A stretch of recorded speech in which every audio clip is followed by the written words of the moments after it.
We're back for another episode of my F1 24 My Team Career Mode in Season 2. This is the Canadian Grand Prix, and we arrive fresh off the back of the Monaco Grand Prix, where of course we raced in our special red Maserati 110th anniversary livery special. If you haven't seen it, link in the top right, guys, as always. For this one, we begin with a sponsorship renewal, which of course we are gonna not change because I'm happy with our current sponsor allocation and arrangement. We then go into activities, and we're going to basically focus on Daniel Ricciardo and also team events to improve acclaim, morale, and improve cash flow. Now, with that out of the way, let's address the elephant in the room, the previous episode. In Monaco, we took a chance with a very worn ICE. However, the component that failed after we re-enabled failures 2 episodes ago was the energy store, which is costly because the energy store, we only have 2 of those for the whole season. So we are going to take a whole new batch of components except for the control electronics. And for this one, to basically not allow the game to keep giving me failures, we are going to remove engine failures and revert back to standard. So hopefully in the next one, if we go back to re-enabling them, we'll see if we were able to basically break the trend of, the way the game runs on these engine failures. Now, with that out of the way, we inherited 320 R&D points, so that's going to be a welcome plus. We also received a supplier update for the engine power on the wastegate, so things are looking a little bit better than in Monaco, but still we need to get a result and we need to get some points to bounce back, because that DNF really wasn't ideal. Now, we begin upgrades with an aerodynamic update. We also went to durability to try and improve the MGUK because we have a pretty hefty discount on that one. So with that out of the way, we can move ahead on the timeline and receive an upgrade for the engine cover, which I believe is an ultimate or a major upgrade. It's a very big one, which hopefully should give us a big boost moving forward, and then a few other extras here and there, including of course our team activities. Now, we jump into the weekend and we have, surprise surprise, more rain in qualifying this time, which should be interesting. Rain for me is fine. I welcome rain, I enjoy the rain, and that's a good challenge. In terms of upgrades, this weekend looks a bit different. DHL Haas have brought an absolute monster of an update package. However, they're not alone. Ferrari, ourselves, even Williams, Mercedes, everyone has brought some substantial updates, but Haas have really narrowed the gap, and now Ferrari are the best team on the grid. So quite a bit of movement, including ourselves. We take a big step forward. Now we jump into practice, into our race simulations, and we had a massive moment there and a big old scare at the Wall of Champions. Luckily, we keep it out the barrier just about and keep our car in one piece. Finishing up on our race runs though, lap number 5, decent pace, the car feels good. Okay, test complete, and that was a really good job indeed. We got a lot of valuable information out of that, well done. Now, in summary, if we look at the data, the tyre wear is the best it has been all season. The fuel consumption also fairly decent. I've had better, but I've certainly had a lot worse. But the fuel is not the main issue, it's the tyres, and they look excellent around here. So that's a very good first sign for this weekend. Now, we put that to one side and we look at the final results. We of course did our time on mediums, Ricciardo did his time on the softs. You can see the lap time was very similar, and I think the field spread could be fairly close here. Again, it's a bit like Monaco, a fairly small, tight, congested circuit. We pick up what I'd say is our usual 1,000 point practice, allocation of R&D points. We also got quite a few discounts and actually, productive upgrades to the aero, for the chassis, for the engine, which is really encouraging. So a good weekend so far and a good couple of sessions. But now we're going to jump into that wet qualifying as we level up on our acclaim and find out if we have pace this weekend. So let's get into it. Let's try and bounce back from Monaco and get off to a good start. It is time to go qualifying in Canada. A historic track. Looks simple, it's anything but. Welcome to Montreal.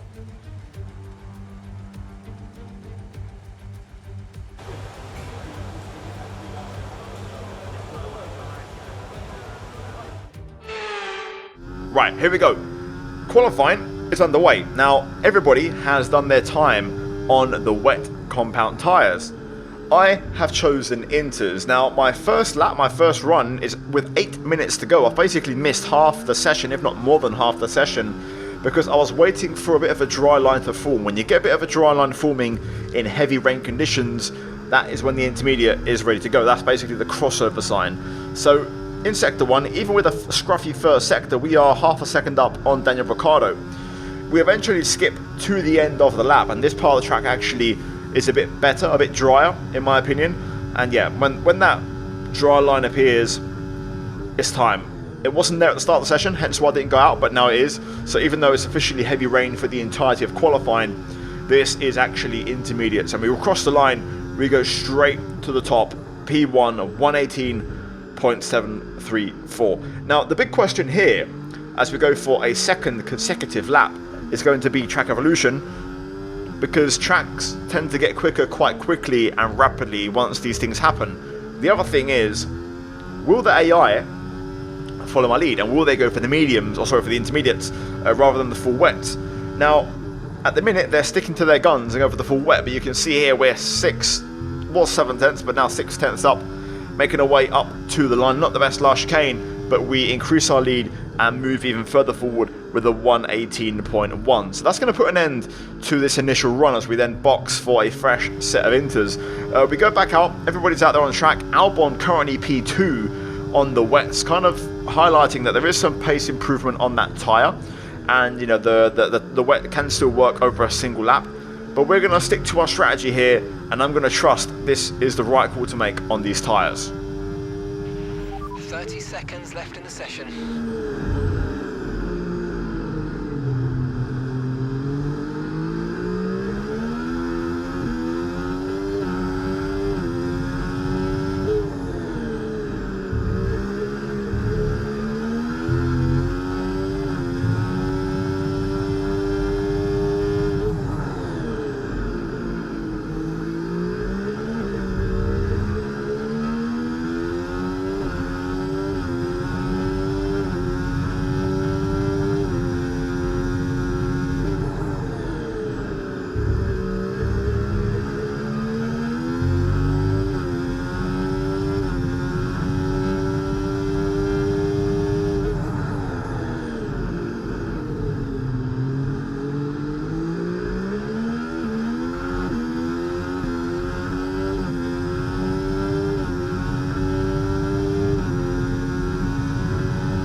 And there we go. Brilliant decision, strategy. Decent lap. Got a little bit scruffy at points, but we got it done. And you can see we clinched pole at Canada, gambling on the Inter and making the right call. Again, I love these conditions. I think we excel. The AI also aren't particularly great. 117.6. Ricciardo P21 and 1.6 seconds away. A bit disappointing from Daniel, who was qualified in the top 10 last time out in Monaco. I wonder if he got a clean lap, because that seems a bit slower and a bit against the trend of what he's been doing recently. But you can see that's not exactly the qualifying we had in mind. Either way, P1, both Mercs behind. Crucially, Lando Norris is way down the order, so he is not going to be a factor in this one. So for the championship, that's huge.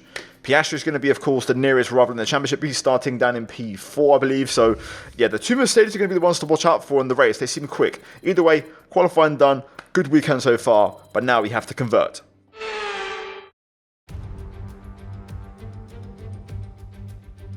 Lights Out in Canada is approaching at a venue where the island was built for the 1967 World's Fair. The world has gathered once again. Welcome to the Canadian Grand Prix.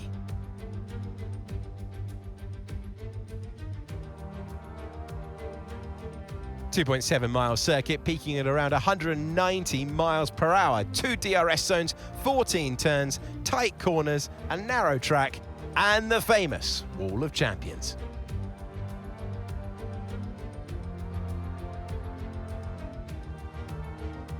It's time to see how our drivers are stacking up after yesterday's exciting qualifying session.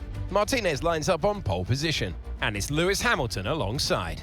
Considering the rest of the grid we have Russell, Oscar Piastri, Leclerc, Fernando Alonso, Verstappen, Sainz, Perez, Albon, Tsunoda, Hülkenberg, Gasly, Ocon, Teo Porcher, Stroll, Bottas, Norris, Hauger, Sargent, Ricciardo, and Zhou Guanyu.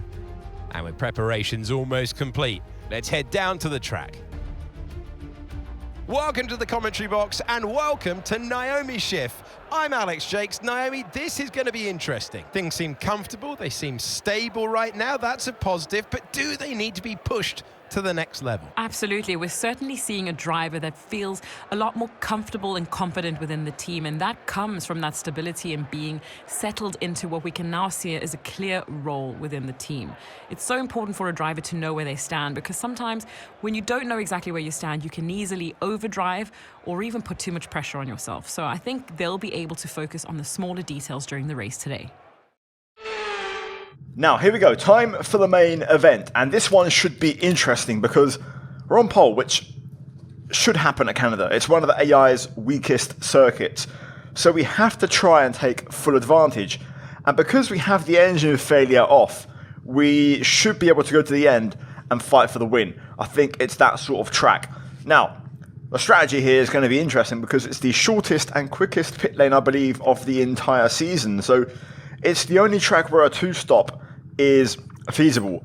So for this one, we're going to start mediums and go hards, but we're going to leave the door open potentially to a medium soft, which could be another option. No rain forecast in the race, like always running 0.2 extra on the fuel, but I think we should have good race pace. We might be a bit slow in the initial phase of the race, the first few laps, but then hopefully once we get comfortable, we'll get confident with the fuel load and the car setup, we should be rapid. So let's get into it and let's see what happens. Now for me, as far as I'm concerned, I'm happy for this to be a nice, boring, predictable race. Piastri has gone for mediums, which is going to be a bit of a curveball. We're going to line her up a little bit more aggressively here to try and cover the outside line as we get ready for the race start. And without further ado, let's get straight into the action. Lights on at Canada. And we're underway. Great start. We get straight over onto the racing line and we take the lead. Just going to adjust my brake bias a little bit to make sure we're set up, ready to go. Could go 54, but we're going to go 55 at this initial phase with the colder tyres, heavy fuel tank, just to avoid rear locking. Also need to just readapt from the wet conditions, which the AI automatically do right away, whereas we just need a couple laps to really get used to it. Hamilton having a look on the outside. We defend the line, but we're a little bit out of shape as we hit the inside bump on the curb. So we'll show Hamilton the high road again down to the hairpin. On the brakes, a little bit of a lock up on the right front, but we keep it under control. We'll get back in front of Lewis and try and hang on to our lead. Hamilton now pulls out alongside as we get into a drag race down the back straight. We're going to keep our battery on. We're going to try and get back in front of Lewis. And we take the inside line and back into P1, but Hamilton is not done yet. I'm running out of battery here. Okay, DRS will be enabled this lap. You can use it when you're within 1 second of the car ahead and in the DRS zone. Plenty of room. We go around the outside of turn 1. Hamilton's still not giving it up though. I've got a lot of battery. We're going to go around the outside again to try and keep him at bay. Surely Lewis has got to be running out of battery here because I'm pretty low myself. Well, this has been an aggressive start from the 7-time world champion. And we're not out of the woods just yet. Russell also lurking, queuing up behind. This time though we get to take the line through the chicane, and there we go. We finally get a bit of a break, a little bit of a gap, and some respite. Gonna try and set up the exit out the hairpin here to try and give myself a bit of a margin onto the back straight. Don't have a lot of battery, so important that we do get this right, which we have. So I think now we're safe, and we can finally now settle into this race. Just got to get through this last chicane nice and cleanly. I've no battery to use on the pit straight here, so we'll try and get to turn 1 ASAP. And there we go. Right, come on then. Let's try and establish a pace and try and stretch the pack a little bit.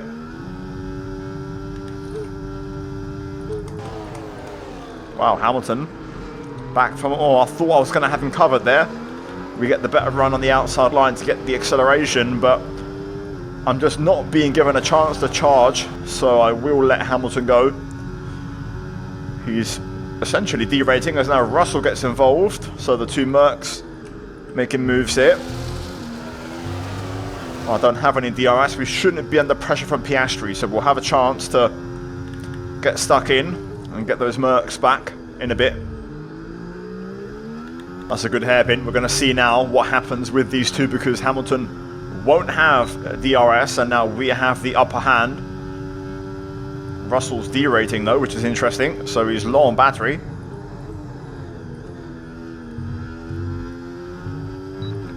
I kind of need to get between the two Mercs here, but this is going to be difficult.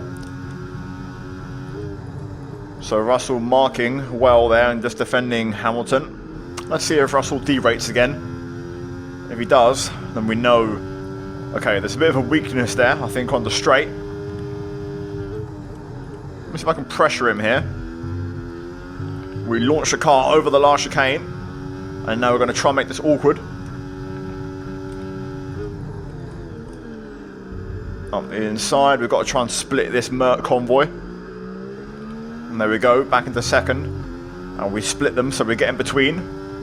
And now we can focus on getting past Hamilton and hopefully dropping everybody. A little bit deep there. Wanted to try and go for a deeper line and set up the exit. Instead, we're going to be a little bit out of shape. Also, our fuel is a bit marginal, which I'll keep an eye on, but it could be an issue. Right, we're going to set up the chicane. Just launch it over the curbs. We're going to have DRS, so this should be fairly straightforward on Lewis. There we go, around the outside. Also just turning into the apex to make him back out. And now, we'll see if we can try and run the pace a little bit. Not going to be easy, but we'll try. But 3 DRS zones here makes it very hard to break away. First warning, a little bit too much of a corner cut there, pushing a bit too much. But we've got a bit of a gap here to Hamilton, so if we play our cards right here, we might be able to get a break. I've managed to keep a decent bit of battery on side for this back straight to basically dump all of it. So let's see if I can get what I want out of this. One big chicane here might just give us the effect we want. Risky though, having already got a warning on this lap, but there we go. We get the momentum and we're going to get a new PB. Or not quite. Not sure what happened there. Either way, it bugged out. We're going to keep going. Almost got the break with Lewis. There's the second gap. Need this chicane to work, which it does. And there we go. We've got the break. I'm pretty certain of it. Now, if the Mercs start to battle, that would be the final touch and let them kind of break away. We are burning fuel though, so that's a concern, and we are going to have to fuel manage. Hamilton getting back in here, just got to watch out for that. But there we go, we're gone. Good bit of fuel management there. Turn 1, turn 2 is really good for that. I am already managing my fuel. We've got the gap. The Mercs aren't battling, so this is fine. We're keeping it status quo for now, but I'm able to save fuel. That's not good though. Getting a second warning. I was trying to lift and coast aggressively, but 2 warnings early on. Not exactly ideal around here.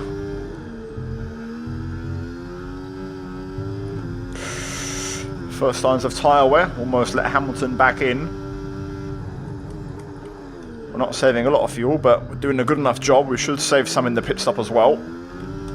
In this lap, push now. I'll see, I might extend a lap or 2. We're going to box. I've decided against extending. Lewis will likely be in this lap, he'll probably undercut, so I don't want to run any risk. We've got a big gap over Ricardo, so we can afford to take this stop and, you know, just run a normal race, really. So we'll go for the hards. We've got the last pit box, so we'll hopefully benefit from that as well. Lewis might get held by other cars entering the pits on this lap. So in we go. We'll switch onto the hards and take this one to the end. Hopefully, nice, boring and predictable race. 2.3 on the money again from the crew. And we're going to rejoin that little pocket of space, I think, if we're lucky. Look after these tyres now. We want to finish the race on this compound. There it is, just behind Stroll and Pourchaire. Hopefully we'll get these two on the lap. Norris has also jumped Hamilton, which is interesting to note, of course, for the championship. Norris being our main rival. They'll likely battle, but still important though. Norris getting the jump, and now we'll see what Piastri does, of course, was on that hard tyre. So McLaren splitting their strategies with their drivers, which is interesting, but we'll see. Piastri now going long. We'll see what sort of pace he's got out front. Nice chicane there. We've now got DRS on Stroll, who's looking to challenge Pourchaire, but doesn't commit to the move. Instead, we're going to rapidly close in. Look at the closing speed there, the hairpin. I'm expecting both of these to box, so I'm not going to push the challenge. I want to try and hopefully stick to the racing line into the last chicane and not get slowed down. So let's see if I can do that. There we go. Lovely stuff. Right. Clear track. We get a little DRS slingshot for good measure. So Piastri now out on his own out front. We recover P2. Fuel's a little bit better, 0.18, so a slightly better situation with that. In for his stop. So the pit phase helping us. Russell overcuts Hamilton, so the Mercs swap around when Russell was completely unable to even put an attempt on Lewis in that first stint. Norris down to 5th now, so let's see what Piastri does pace-wise, but we're now breathing a bit easier. We've got a bit more margin behind as we hit half race distance. Leclerc passes Norris for P5. That's good for the championship. We will definitely welcome that.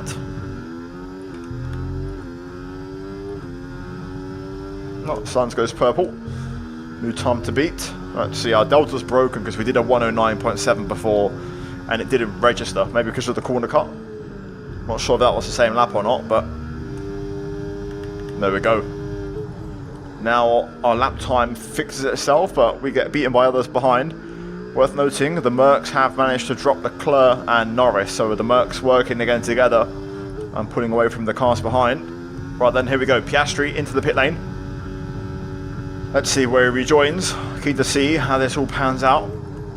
We're going to inherit the race lead once again. So we'll continue on our way. We're on course for another win today as we match our personal best. Let's see how far back Piastri drops. Verstappen into the 109s. Good pace from Max. But there's your new top 5. Ooh, that was close to a penalty. And the final warning. Into the 109s, but we don't get back our fastest lap. Instead, Alonso goes quicker. Okay. Norris 109.6. Not sure why he's so far back. Something's happened to Lando. Joe out in the Audi. Seems like no safety car though, so we'll continue on as normal. No change to our race dynamic. We've got another yellow on the pit straight. Somebody else is out. It's a Haas. Either Pourchaire or Hauger out of the Canadian Grand Prix. The Mercs are catching back up here because I'm fuel saving. Still need more management, which is not ideal. We'll let them eat into the gap. The Mercs, like in the first stint, are just not battling. They're not swapping. They're working together, and they're keeping the gap to Leclerc and co. So they're locking in that podium, trying to go for a fastest lap attempt. So I'm using all my battery in this one. I've been charging for a bit, also managing fuel. Tyre wear is non-existent on the hard tyre, so it enables you to just go flat out. And there we go. We'll use everything up to the line to try and get the extra point. And there it is. So we can now try and bring home maximum points. You can see the tyre, I mean, look at that. Only 10% now on the left rear. On lap 28, these tyres are literally bricks. They last forever, so you can afford to still put in good times later on in the stint, but when the fuel burns off, you're actually quicker. Here we go, last lap of the race. It's been absolutely perfect. Well controlled. Also, the cars behind started to battle in the last 5 to 8 laps. You know, the Mercs battled amongst themselves, Alonso versus Leclerc. It all kicked off, and that gave us even more of a gap. My pace didn't really change. I just kept on doing the same things as before, but once the AR battle, like right now, Hamilton, Russell going for it, we just break away. Let's go. Come on! Now we can fight. Ah, fantastic drive. That's just fantastic. Amazing. You deserved that race win. Well done, mate.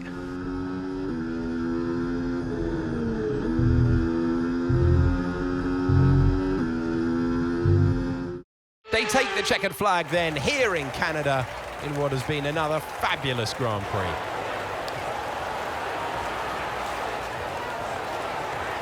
And they led every single lap of the race. It was a light to flag victory, and that is total dominance.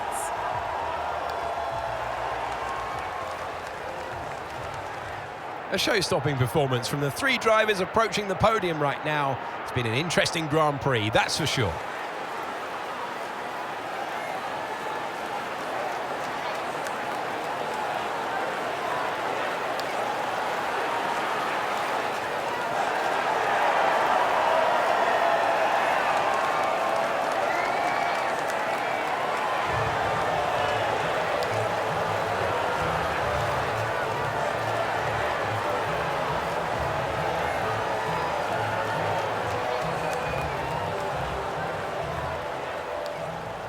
Well, there we go. Great race, great day in the office, and the result on top is the icing on the cake, because I don't know about you, but I cannot see a Lando Norris in the top 14, which essentially means we have thrown another race wins worth of points on his head. So great day in the office. Piastri only P7, and we also pick up the fastest lap point. So let's have a look at the standings and quickly update you. So 65 points is the gap over Piastri. Norris now drops to 5th.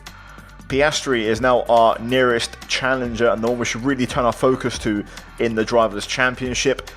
In the Constructors, we are 24 points behind McLaren. Mercedes are second and looking pretty dangerous based off of that race. They look like a well-oiled machine and working well as a team. So things are hotting up in both championships. So we'll see what happens, guys, in the next few rounds. Either way, Canada done, round 9 in the books. Next up, round 10 as we approach the halfway stage of the season. And yeah, I'm sure things are going to hot up even more as the next few races come around. Anyway, guys, cheers for watching. I'd massively appreciate a like on today's episode. Subscribe for more. In the background now, you're going to have the post-race fallout from this episode. Of course, we should hopefully have good results all round in terms of sponsor cash payouts, you know, acclaim rating, everything going well. Also, a rivalry versus Charles Leclerc also going well. So yeah, generally speaking, a great day in the office, a great track for us, and a good day all round, extending our points lead. So guys, see you soon. As always, a massive shout out for my members of the channel. As always, check out the 2 videos on screen, and I'll see you next time.